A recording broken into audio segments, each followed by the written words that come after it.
Bonjour, bienvenue dans cette nouvelle vidéo. Je vais vous faire mon top 10 des meilleurs romans que j'ai lus cette année et également mon top 10 des meilleurs mangas BD. Je réunis ces deux catégories parce que souvent c'est un peu dur de faire un top 10 que de manga que de BD vu que c'est pas ce que je lis le plus. Donc je vais commencer par mon top roman. Comme ça, si jamais vous avez envie de passer à la suite, hop, vous pouvez passer directement à mon top manga BD. Alors, pour faire simple, je vais faire par décompte. J'ai réussi un peu à les classer l'année dernière, j'avais eu du mal à les classer, mais là, je me suis dit non, mais je vais essayer de faire une vraie, genre par préférence.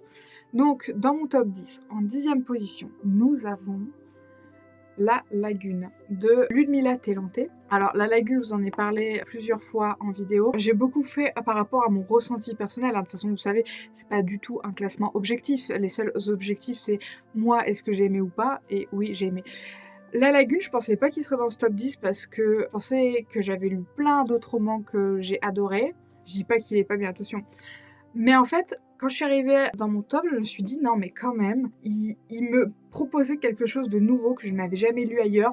Les personnages étaient quand même attachants, comment leur évolution, leur mentalité, tout était quand même très cool à lire. Ils étaient adorables, la fin était trop mignonne. Du coup, j'étais en mode non mais mets La Lagune dans le top parce qu'en fait, il mérite une place dans le top 10 de cette année. Il était queer, il était estival, il était sur un troupe, le bordel. J'étais en mode, c'est trop bien pour ne pas être dans le top. Donc, La Lagune. Est-ce que je vais vraiment vous les pitcher? Parce que je me dis, normalement, vous voyez de quoi ça parle minimum. Mais bon, là, on va suivre Rosen, Camille et Marjorie, si j'ai pas de bêtises, qui vont se retrouver tous les trois dans le même lieu de vacances, donc à la plage un été.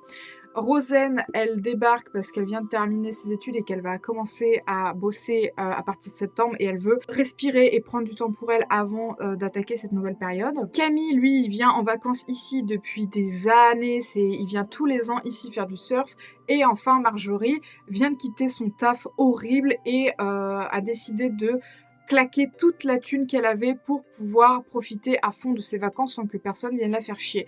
Et ces trois personnes complètement différentes vont rentrer en collision et découvrir ce que c'est que l'amour avec un multiple A. Voilà, et c'était très très cool à lire, je vous recommande. En 9e position, nous avons Comment vaincre un roi démon en 10 étapes. Pareil, je pensais pas qu'il serait dans le top, mais en fait, ce livre était trop bien. Ce livre était trop bien parce qu'en fait, j'ai rigolé du début à la fin et même si c'est un peu une parodie du coup de Legend of Zelda, j'ai passé un trop bon moment de lecture. En fait, j'ai jamais, pareil, encore une fois, j'ai jamais rien lu d'équivalent avant ce livre. Donc, Comment vaincre le roi démon en 10 étapes, c'est l'histoire d'une nana qui, littéralement, son monde est un jeu vidéo. Et elle attend la venue du héros, le prophétique héros, donc qui est littéralement Link. Elle a pas le temps d'attendre que le héros débarque, genre dans quelques années, parce qu'elle est en mode, le roi démon, il a déjà conquéri 70% de nos terres. On va se faire déglinguer. Donc elle décide d'intervenir, même si on n'est pas héros. Elle est en mode, et bah c'est pas grave si j'ai pas la classe héros, je vais me démerder pour faire en sorte, en gros, d'éliminer le roi démon avant qu'il ne soit trop tard, même si ce n'est pas censé être son rôle. C'était trop cool, c'était tellement cool. Et si j'ai pas réussi à vous le vendre là maintenant, bah je sais pas ce qu'il vous faut parce que c'est de l'aventure, c'est un personnage qui sait que c'est pas sa quête, que c'est pas sa destinée, mais qui décide de quand même prendre les choses en main. Ah, mais c'est trop cool. Et elle se fait des amis et il lui arrive des aventures et il y a plein de clins d'œil à l'univers de Zelda. Donc si vous aimez cet univers, je pense que vous aimerez ce livre. C'était trop cool, vraiment. Pareil, je pensais pas qu'il serait dans le top, mais en repensant à mes meilleures lectures de cette année, j'ai dit mais il était tellement drôle ce livre. Donc voilà, en numéro 8, alors là c'est pas du tout la même vibe que le reste de ma palle, mais en fait j'ai pensé aux livres qui m'ont vraiment laissé une sensation forte. Alors il y en a, c'était par leur humour, par leurs propos, par leur style d'écriture, par plein de choses. Mais s'il y a un livre qui cette année m'a chamboulé vraiment au plus profond de moi-même après l'avoir terminé, c'est Ainsi soit-elle de Benoît de Groult. Je ne lis pas beaucoup de livres, je veux dire des essais ou des choses documentées. J'avoue que c'est pas ce que je préfère, alors que pourtant quand j'en lis, en vrai ça me plaît et je trouve souvent que ça se lit même bien et rapidement. Ainsi soit-elle, je l'ai lu en avril je crois quand je vous avais fait ma vidéo 7 jours, 7 livres et si ma mémoire est bonne, c'est le chapitre 4 qui m'a particulièrement bouleversée. C'est un essai du coup sur le féminisme mais qui date des années 60 je crois et bah en fait on est complètement encore dans l'actualité donc c'est assez terrifiant à constater. Voilà et vous devriez le lire, hommes, femmes, pour se rendre compte, même moi je ne savais pas certaines choses en lisant ce livre, hein. Donc pour se rendre compte de ce que c'est qu'être une femme dans notre société, je pense que c'est une lecture nécessaire. Voilà et est-ce que je vous ai dit que c'était nécessaire de le lire? Oui, eh bien lisez-le. Voilà, ça a été une vraie claque cette année. En numéro 7, rien à voir du coup avec Ainsi soit-elle, mais So This Is Ever After de F.T. Lukens. C'est le premier livre que j'ai lu d'elle, mais c'était incroyable. J'avais déjà repéré son nom quand elle avait sorti le livre, mince, j'ai plus le titre là, mais le livre avec les pirates, enfin les pirates, c'est pas des pirates mais ils se passent en mer, sur un bateau, je sais plus le nom. Eh bien, j'avais déjà repéré cette auteurice et cette année, j'ai pu lire Ever After. C'était trop bien. Parce que, encore une fois, j'ai jamais rien lu de tel. En fait, c'est ça, c'est des lectures qui arrivent à me surprendre complètement. On va suivre un groupe d'aventuriers qui viennent de terminer leur quête. Donc, dans les romans, dans les JDR, dans ce que vous voulez, souvent, on commence une quête, on va les suivre sur tout le long de leur quête. Eux, on s'en fout. Eux, on arrive à la fin de la quête. Ils arrivent au château, ils déglinguent le seigneur des ténèbres et boum, l'élu devient roi. Sauf que, hé, l'élu, c'est un bouseux, il a habité à la campagne toute sa vie, il sait pas être roi. Et en plus de ça, il a une espèce de prophétie qui l'oblige à devoir se marier d'ici un mois, sinon il meurt. Donc c'est le bordel, et c'est trop bien. Vous avez l'impression d'arriver en cours d'une campagne de Donjons et Dragons, genre vraiment, c'était trop bien. Et bien évidemment, son meilleur ami, le sorcier dont il est amoureux, bah il y a des quiproquos, il a envie d'être avec lui, mais il a l'impression que non. Il y a tous leurs camarades qui ont fait le voyage avec eux, qui sont hilarants, ils sont tous queer, j'adore. J'ai trop aimé ce bouquin. Vous pouvez pas savoir à quel point j'ai aimé cette lecture et c'était trop bien. Donc voilà, il est en 7ème position et honnêtement je pensais qu'il serait plus haut, mais j'ai dû me départager avec d'autres livres et j'ai dit bon, la 7ème position ça reste le tome 10 et c'était trop bien. C'était queer, trop bien et queer, voilà. En 6ème position, alors ça a été très dur, je vous l'ai peut-être pas dit mais ça a été dur de faire ce classement. En 6ème position, c'est un des premiers romans que j'ai lu en début d'année, je ne savais pas qu'il serait aussi bien classé. Non, c'est pas vrai, je savais qu'il serait très bien classé, car c'est Loveless de Alice Oseman. Ça faisait un moment que je n'avais pas parlé d'Alice Oseman, et si je ne parle pas d'Alice Oseman fréquemment, j'explose littéralement.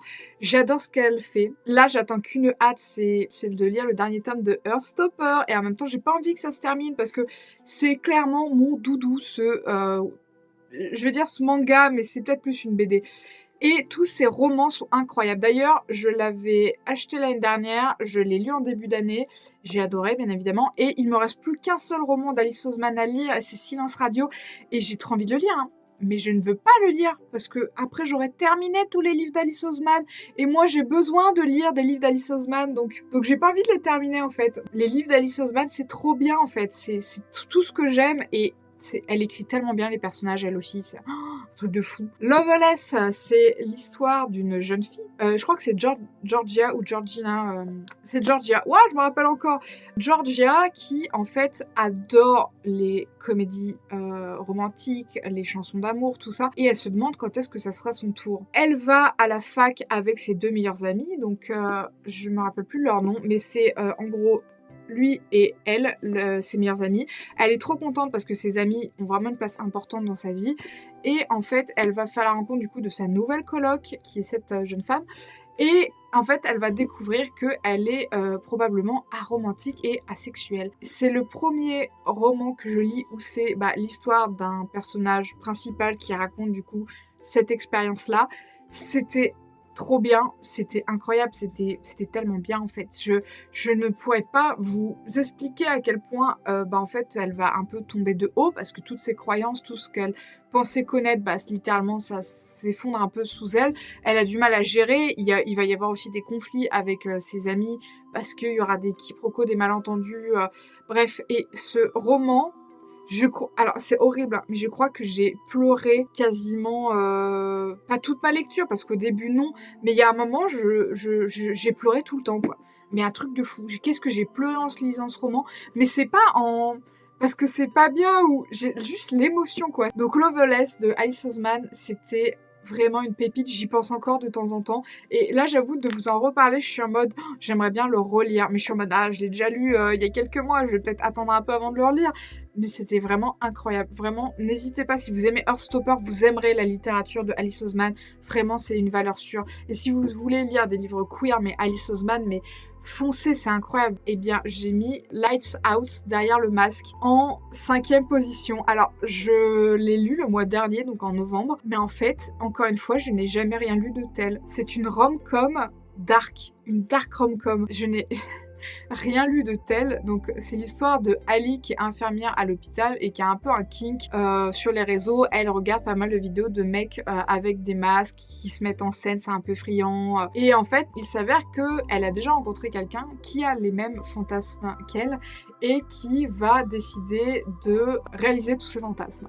Je vous en dis pas plus parce que Light Out, ça vient de sortir et que j'ai l'impression que j'en ai parlé dans toutes mes dernières vidéos.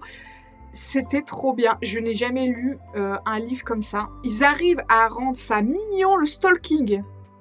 Non, en fait, le stalking, c'est pas mignon. Mais je vous jure que ce livre est excessivement bien écrit. J'ai adoré du début à la fin. J'ai même adoré, à partir du milieu du roman, il y a un twist qui fait qu'on va changer un peu de dynamique. Le livre va prendre une autre tournure. Même ça, j'ai adoré. Je n'ai pas les mots. C'était une lecture si particulière, mais si agréable à lire. J'ai tellement rigolé. Le livre vous donne pas l'impression. C'était drôle. C'était tellement drôle. J'ai adoré ce livre. J'ai adoré les personnages. Et je veux lire plus de livres de cette autrice. Pitié, traduisez ces livres. Ce n'est pas possible. Elle en a déjà sorti 2 autres. Mais quand vous voulez. Alors, je sais que le travail de traduction, c'est long. Ça prend du temps. Voilà. Donc, je serai patiente. Mais pitié, faites-le. Faites-le parce que le premier... Non, mais de toute façon, je sais pas pourquoi je supplie. Littéralement, le premier, je crois qu'il a eu des gigaventes le mois dernier quand il est sorti.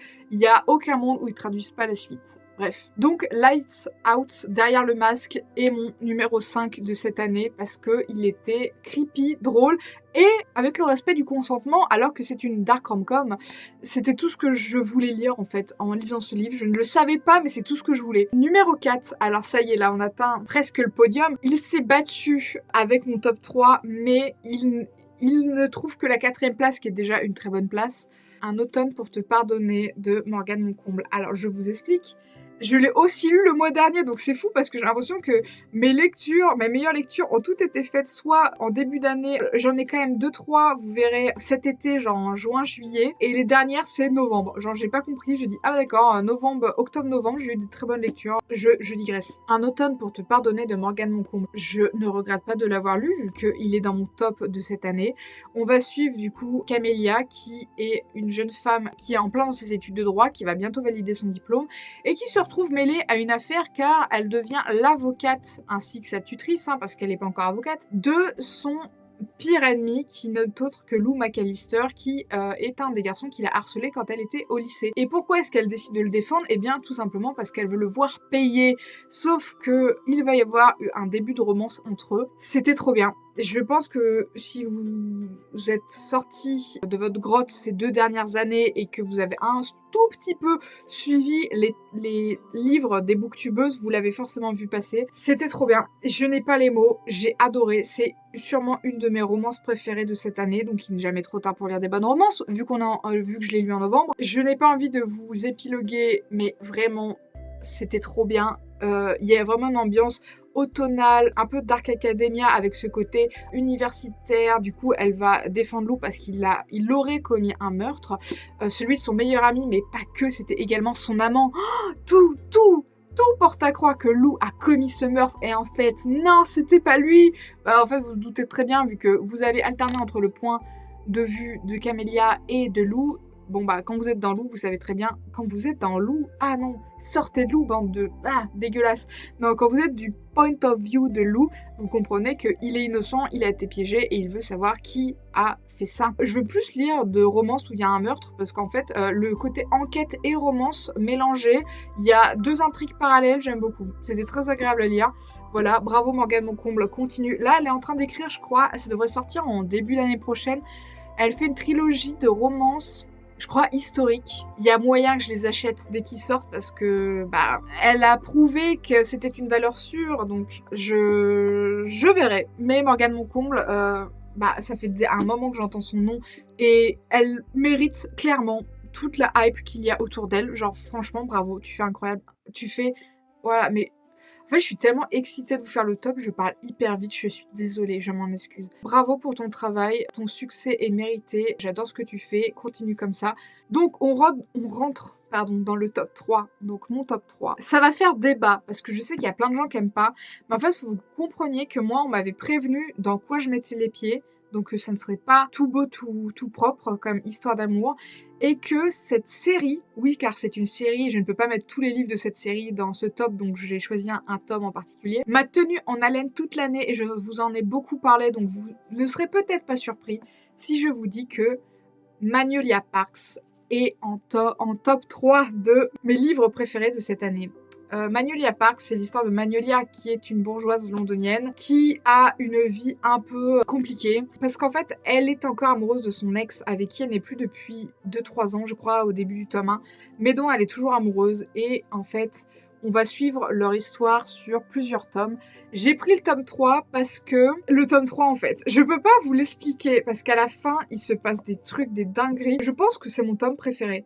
Si on compte pas ceux de Daisy Hates, qui sont le tome 2 et le tome 4. Et je n'ai pas encore lu le 5 comme vous le savez parce que je dis dans toutes mes vidéos qu'il faut que je lise le tome 5 et je ne le fais pas. Pour l'instant, le tome 3 est mon préféré si voilà on ne compte pas Daisy Hates parce qu'on alterne un tome sur 2 c'est Magnolia, un tome sur 2 c'est Daisy Hates qui est un autre personnage. J'adore Daisy. Revenons à Magnolia. Elle a une histoire d'amour très compliquée avec son ex et en fait, je ne saurais pas vous l'expliquer mais le fait qu'on comprenne tout ce qui se passe dans leur tête, qu'on comprend pourquoi ils réagissent comme ça, pourquoi ils sont comme ça, j'ai adoré. Et ce tome-ci, au début, il y a une giga révélation qui n'est pas faite dans le tome 1, qui est hyper importante pour comprendre pourquoi c'est tous des tarés. Non mais le début du tome et la fin du tome, genre vraiment, mais j'adore Magnolia Parks. Vraiment, cette série me fout des claques à chaque fois que je la lis. Je suis... Mais en plus, je les dégomme les tomes, donc je suis obligée de calmer ma lecture, de pas tout lire d'un coup, parce que sinon je ne fais que ça. C'est tordu, les personnages ont une psyché, des fois tu te dis, mais personne pense comme ça, mais quand c'est eux et que t'es dans leur tête, tu te dis, ouais, logique, cohérent, et voilà. Je ne le recommanderais pas à tout le monde, hein, Magnolia Park, c'est très particulier. Comme je vous ai dit, ils ont clairement une relation conflictuelle très particulière, mais en fait, la plume est trop bien. Je crois qu'il y a eu des...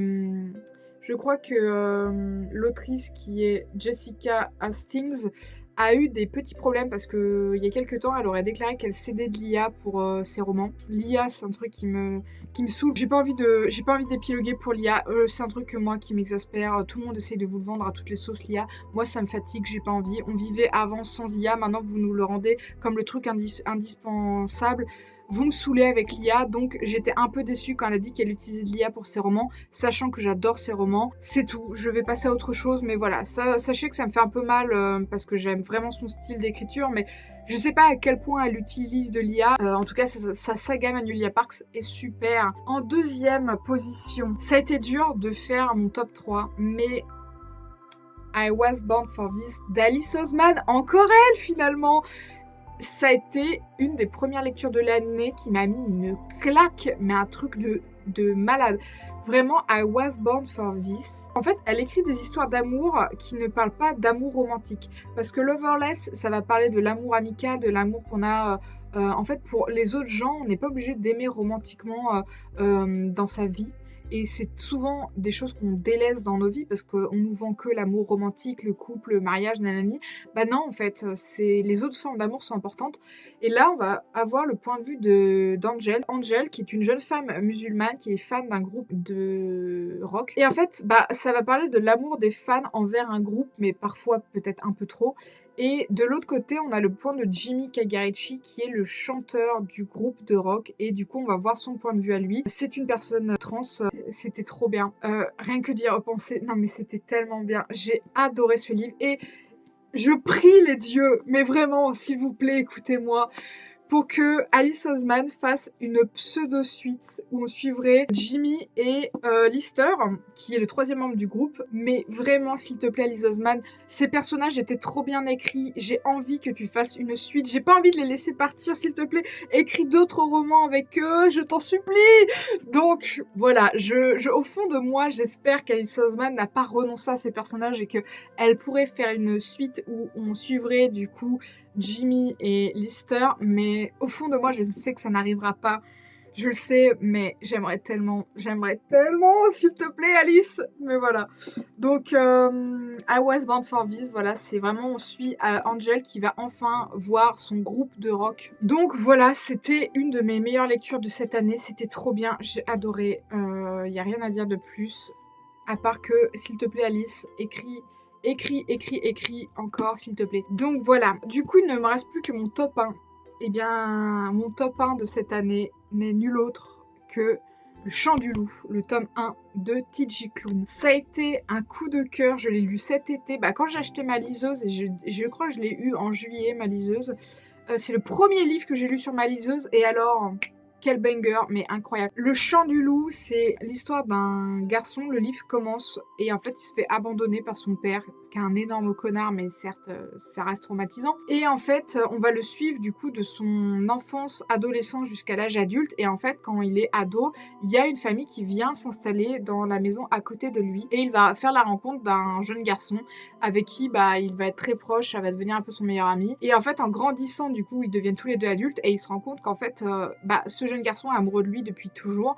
Et lui, en fait, pendant longtemps, il l'a vu comme un garçon. Et le moment où il comprend que ils sont tous les deux adultes et qu'en fait, lui aussi, il a des sentiments pour lui, il est complètement en mode oh quoi non mais attends, non mais je l'ai jamais vu comme ça. Donc c'est hyper bien amené. On les suit sur des années, c'est adorable.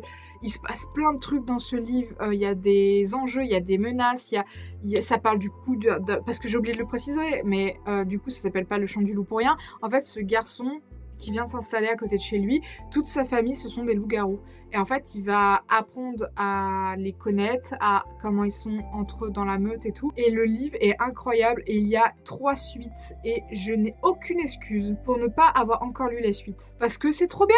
J'ai adoré le tome 1 et du coup quoi? Du coup, en fait, j'ai pas envie de continuer parce que tu comprends, l'univers est tellement bien. En plus, c'est avec des personnages qu'on connaît déjà. Ça va être ses 2 frères et son oncle, au jeune loup-garou. Je suis un peu en mode... J'ai aucune excuse. J'aurais déjà dû lire la suite. Il y a Belle Lurette, ça aurait dû être ma priorité.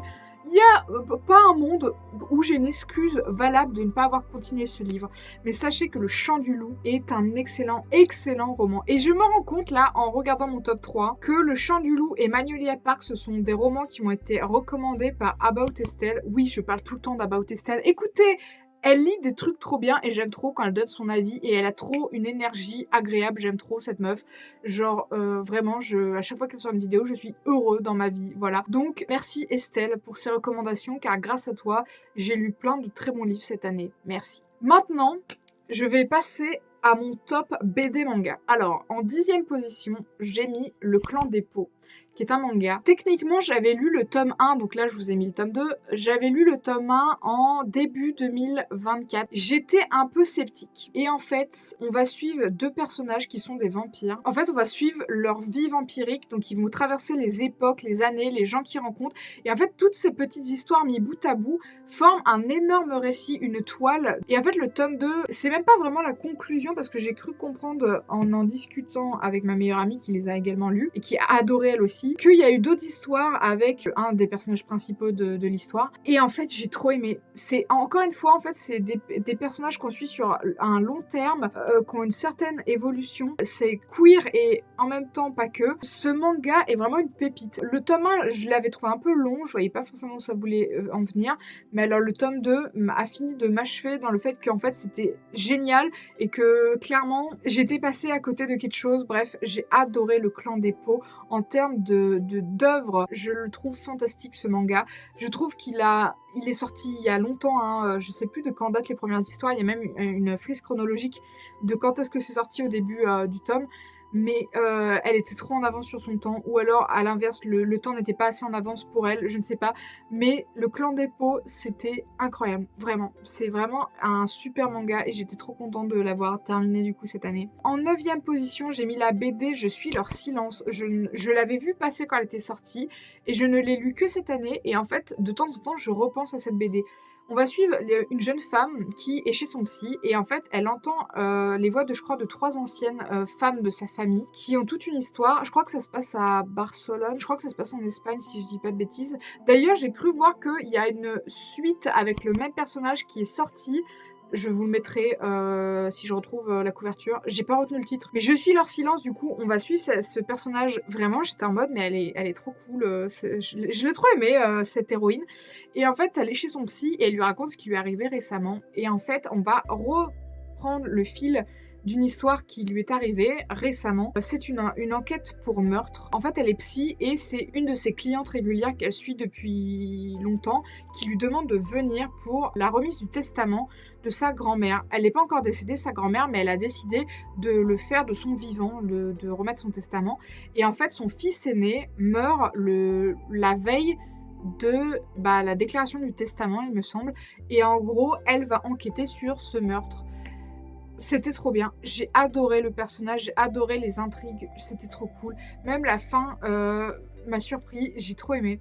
J'ai vraiment trop aimé cette BD, vraiment, je vous la recommande fois 1000. Je suis un peu choquée de l'avoir mis qu'en 8e position, mais bon, faut croire que je dois être d'accord avec moi-même, parce que c'est moi qui ai fait le classement, donc je peux pas faire genre je m'offusque. En 8e position, j'ai mis Rivage lointain. Je vous avais beaucoup parlé de cette BD et également du jour du caillou. Alors, je pense que... En fait, sur le coup, j'ai préféré le jour du caillou parce que je vous en ai parlé. Ça parle de rupture amicale. En fait, dès que vous me faites une BD, un livre, un roman qui parle d'amour non romantique, je vais adorer.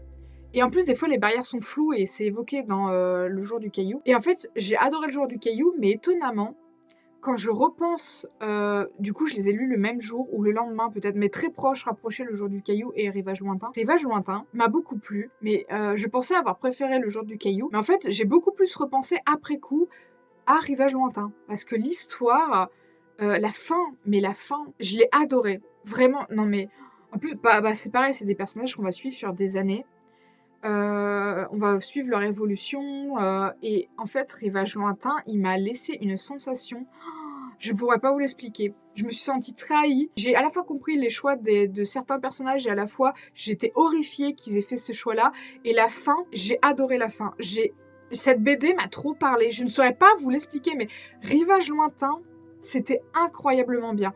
On va suivre l'histoire d'un jeune garçon qui au début travaille dans une espèce de supérette, mais alors c'est dans les années, je sais plus, 20-30, et en fait, il va se faire embaucher par un mafieux, et en fait, on va suivre son histoire à l'intérieur, du coup, de la mafia, et comment il va monter les échelons, sauf qu'il est homosexuel, et il va commencer à entretenir une relation avec un mafieux plus vieux que lui. Le seul problème, ils peuvent pas se faire prendre en flagrant délit, et en fait, ça va être leur histoire à tous les deux, voire à tous les trois, parce qu'il y a aussi son meilleur ami au héros, du coup, qui va intégrer l'histoire, et lui, c'était... À la fois, je le trouvais détestable, et à la fois, je crois que c'était mon personnage préféré, et j'ai adoré. Mais vraiment, Rivage lointain, c'est... Waouh. Ouais, une des meilleures BD que j'ai lues cette année, sans aucun doute. En 7e position, j'ai mis Les Normaux, pareil. C'est un webtoon, je crois, qu'ils ont fait en BD. J'aime trop les couleurs, c'est trop beau.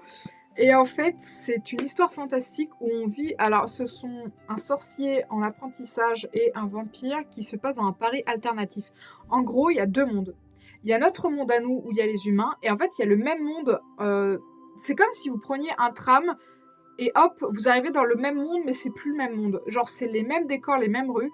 C'est un monde parallèle, mais sur la même planète. C'est un peu dur à expliquer, alors que c'est pas si compliqué que ça. Mais voilà, je pense que j'espère avoir été claire. Eh bien, on va y suivre du coup le jeune sorcier qui débarque du coup dans ce nouveau Paris, à la fois qu'il connaît et qu'il ne connaît pas, car il décide de faire des études en sorcellerie. Sa famille est assez fermée à tout ce qui est fantastique, et en fait, un des premiers soirs où il est du coup dans cette nouvelle ville, il va embrasser un jeune homme qui s'avère être en fait son voisin. Alors ça, c'était pas prévu. Et en fait, ils vont se recroiser et c'était adorable, trop mignon. Et c'était fantastique, c'était queer, c'était tout ce que j'aimais. Et quand j'ai fait ce classement, j'ai dit non mais il faut que je mette les normaux parce que j'y pense encore souvent, j'ai souvent envie de le reprendre, de le refeuilleter, de le relire. Même ses amis au vampire, il a 3 copines, elles sont trop mignonnes, j'aime trop. Donc en fait la question est quand est-ce que vous sortez le tome 2? Pitié, je l'ai acheté genre, je crois que c'est un des premiers trucs que j'ai acheté cette année en janvier ou en février. Je veux la suite, s'il vous plaît. Voilà. Donc ça, c'était mon numéro 7. En numéro 6, j'ai mis Shin Zero. Shin Zero, c'est dans un Japon où il y a eu la grande période des Power Rangers, littéralement, contre les yokai et pas que. C'est clairement des Power Rangers. Et en fait, les Power Rangers, maintenant, il n'y a plus de... Je viens de le dire, de yokai. Non, pas des yokai, des kaiju. J'ai dit yokai, c'est kaiju que je voulais dire. Les Power Rangers, maintenant, il n'y a plus de kaiju, du coup. C'est un peu des intérimaires, maintenant. C'est un peu leur petit boulot. C'est un peu comme s'ils étaient... ils sont là, en fait, ils sont engagés pour faire des petits boulots, je sais pas, de sécurité, pour une soirée. Il y a un peu cette idée que maintenant, c'est un peu un travail mal aimé, que les gens se foutent de la gueule des gens quand ils disent « Ah, mais attends, ton job, c'est d'être intérimaire pour Rangers, lol, des blagues. » Et nous, on va suivre une colocation de 5 personnes qui font ça comme boulot. Et c'était trop bien. Déjà, j'aime trop le style graphique. Non mais...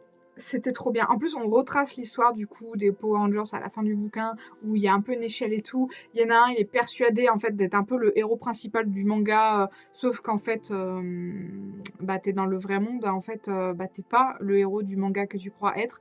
Il y a des personnages qui sont détestables. Il y a un petit peu de queerness avec des nanas. J'ai trop aimé. J'ai trop aimé. J'ai qu'une hâte de lire le tome 2. Pitié. Sortez-le bientôt, c'était trop bien. Shin Zero, c'était incroyable. Vraiment, j'ai adoré. Donc, il est en 6e position. En 5e position, j'ai mis Lover's Kiss. Je vous en ai parlé très récemment parce qu'encore une fois, c'est un manga que j'ai lu en novembre. Lover's Kiss, c'est l'histoire de 6 jeunes lycéens. Donc, on va suivre un couple d'hétéros, un couple de gays et un couple... Alors, je mets des guillemets entre couples, on va dire un binôme. Un binôme hétéro, un binôme gay, un binôme de lesbiennes, et en fait toutes leurs histoires sont interconnectées autour d'un seul et même personnage, et tout au long du récit on a des points de vue différents. Tout au long du récit en fait on comprend que tout ceci est en fait un énorme puzzle et vous avez toutes les pièces à la fin. J'étais trop triste de le terminer parce que c'était bouleversant. C'était trop bien et je vous le recommande fois 1000. Genre vraiment c'était excellent. Il n'y a pas d'autres mots à dire à part que c'était bouleversant et excellent, littéralement. 4e position, j'ai mis D'or et d'oreiller, mais la bande dessinée du coup. Je n'ai pas lu le roman, mais j'ai très envie de lire plus de Fleur Vesco. D'or et d'oreiller, la bande dessinée, déjà c'était magnifique. C'était magnifique et j'ai adoré l'histoire. La nana principale, je crois que j'ai eu un crush. Il y a des gens qui crushent facilement sur les personnages de fiction. Moi, pas trop. J'ai pas 10 000 crushs de fiction, mais alors, la nana de D'or et d'oreiller... Oh là là, le caractère, le dessin, tout. J'ai croché à balle sur elle. Vraiment, elle était incroyable et j'ai adoré l'histoire. C'est l'histoire, du coup, c'est une réécriture moderne et plus féministe que ça en a l'air de La princesse au petit pois avec une espèce de malédiction, de château étrange. C'était trop bien. J'ai adoré. J'ai adoré, c'était trop bien. Donc, je ne peux que vous recommander les bandes dessinées en général, des adaptations des romans de Fleur Vesco et même j'ai lu du coup il y a quelques années de Cap et de mots, j'ai lu la BD et le roman.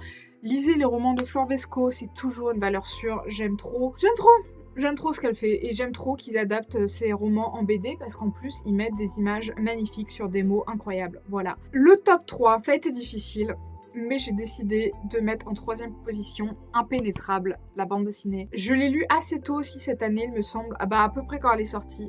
Impénétrable, j'ai rarement autant aimé une BD que celle-ci. On va suivre du coup la vraie histoire de l'autrice. Je suis désolée, là je n'ai plus son nom en tête. Qui va raconter qu'elle a traversé une période difficile de sa sexualité. En fait, elle n'arrivait juste tout simplement plus à faire l'amour avec son compagnon, ou alors c'était très douloureux. Et en fait, elle va nous parler du fait qu'elle a eu du vaginisme. Et en fait, elle va parler de comment elle a réussi un peu à sortir de ça, à se dire mais qu'est-ce que j'ai envie, qu'est-ce que j'ai besoin.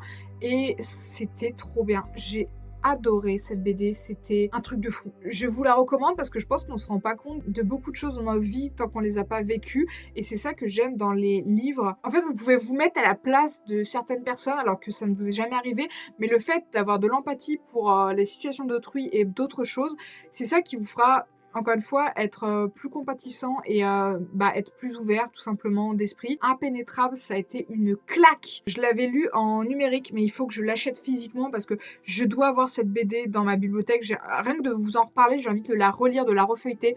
C'était trop bien. De toute façon, je vais vous dire à chaque fois que c'était trop bien, mais c'est normal. J'ai aimé chaque livre qui est présenté dans cette vidéo. En top 2, vous allez sûrement être très surpris que je le mette en top 2 vu comment j'ai cassé les couilles avec ce manga. The Summer Hikaru Dai. Je l'ai découvert cet été. Je suis tombée dans l'animé. Je suis tombée dans le manga après coup parce que j'ai dit mais en fait je peux pas attendre que l'animé, la saison 2 sorte, il faut que je lise le manga. J'ai acheté le manga. J'aime trop ses couvertures en plus. En plus d'être trop bien, il est trop beau. J'aime trop ce manga. The Summer Hikaru Dai, c'est l'histoire de deux lycéens. Et en fait, il y en a un des deux qui est amoureux de son meilleur ami, donc Hikaru. Sauf que Hikaru, il a disparu dans la montagne 6 mois plus tôt. Et en fait, c'est l'été, il fait chaud, ils sont tous les deux sur un banc en train de manger des glaces. Et Yoshiki finit par demander à Hikaru si il est mort dans cette montagne ou non. Et Hikaru lui dit que oui. Et en fait, on comprend que c'est quelqu'un d'autre qui a pris la place d'Hikaru, ce n'est plus la même personne. Et du coup, il y a cette question de comment faire son deuil quand on a aimé quelqu'un qui n'est plus là mais qu'en même temps il est encore là. Ça pose beaucoup de questions éthiques et j'ai adoré. J'ai adoré parce qu'aussi du coup il s'est attaché à ce nouvel Hikaru qui n'est pas Hikaru. Du coup il y a un fond en plus de BL, de Boys Love, et oh là là, le mélange, parce que du coup on comprend que c'est une créature, c'est pas vraiment un esprit, on sait pas vraiment ce que c'est qui a pris la place d'Hikaru. J'adore le côté un peu horrifique, enquête, le tout sur un fond de Boys Love. C'est une pépite, vraiment, je vous jure, c'était trop bien. Donc, je vous recommande, ça a été vraiment genre du... Bon, vous allez voir mon top 1 dans 30 secondes, mais ça a vraiment été le manga qui a refait mon année. Et du coup, vous vous dites, mais qu'est-ce qui a bien pu surpasser ce Summer Hikaru Dai? Eh bien, c'est tout simplement Skip and Loafer. Vous allez peut-être être un peu surpris de ce choix, mais Skip and Loafer, c'est un peu un shoujo tranche de vie où on suit des lycéens du premier jour de la seconde jusqu'au dernier jour de leur seconde, et du coup, en fait, on va les suivre sur plusieurs mois, années. Les derniers tomes, du coup, ils commencent leur année de première au lycée. Chaque personnage est développé et intéressant. Et en fait, du coup, j'ai juste adoré ce manga. En fait, quand je regarde la sélection que j'ai faite, autant de romans que de BD manga, souvent je vous parle de romans, même mon top 1, du coup, Le Chant du Loup, pour les romans. Je vous ai dit, en fait, c'est des personnages qu'on suit sur des années. En fait, j'aime trop quand vous vous faites chier, vous les auteurs, à écrire des personnages qu'on suit depuis un certain temps, qu'on voit évoluer, qu'on voit au fil des années. J'ai l'impression d'avoir grandi avec eux. C'est trop bizarre parce que je suis déjà adulte et j'ai lu ça il y a genre la semaine dernière. Mais c'est cette sensation de connaître les personnages, de savoir... c'est tellement agréable de suivre des personnages qu'on vous a développés pendant longtemps. Et en fait, Skip and Loafer, on va les suivre, eux, leur rencontre, comment ils évoluent. Donc notre héroïne, elle va un peu tomber amoureuse du coup de son meilleur ami va un peu tomber amoureuse d'elle, mais ils sont trop jeunes pour se rendre compte de ce que c'est, ils ont aussi des angoisses, et en fait ils vont pas se l'avouer parce qu'ils ont pas envie de détruire leur amitié, puis peut-être qu'en fait il va se passer des choses, et en fait c'est tellement bien décrit les relations humaines dans ce manga, c'est pas du tout lourd, c'est tellement agréable, et même les personnages secondaires genre Yuzu et merde je sais plus son nom, celle qui a des lunettes, là, il y a mon guédard qui vibre très fort quand elles sont ensemble, donc je suis un peu en mode j'espère pour toi mon gars que tu vas aller dans la direction que je crois que tu vas. Skip and Loafer, ça a été un énorme coup de cœur que je ne m'attendais pas du tout là en cette fin d'année. Je l'ai découvert du coup en novembre, donc le mois dernier, mais je vous jure que tous les tomes étaient trop bien. Alors il y en a plus qui sont montés bien plus que d'autres dans le trop bien. Je vous en ai pas encore parlé parce que je les ai lus en décembre. Il y a le tome 7 et 8 qui sont sortis en novembre, mais je les ai lus début décembre. Le tome 7 et 8 de Skip and Loafer! Mais vous voulez m'anéantir en fait! Mais pourquoi vous faites des choses comme ça? Bref, j'aime trop Skip and Loafer. Voilà, cette vidéo va faire 1 heure si je continue à parler. C'est tout pour cette conclusion de mes lectures de 2025. J'espère que cette vidéo vous a plu, que ça vous a donné des envies de lecture, que vous avez découvert peut-être des nouveaux livres. Et je vous dis à bientôt pour une prochaine vidéo. Bye!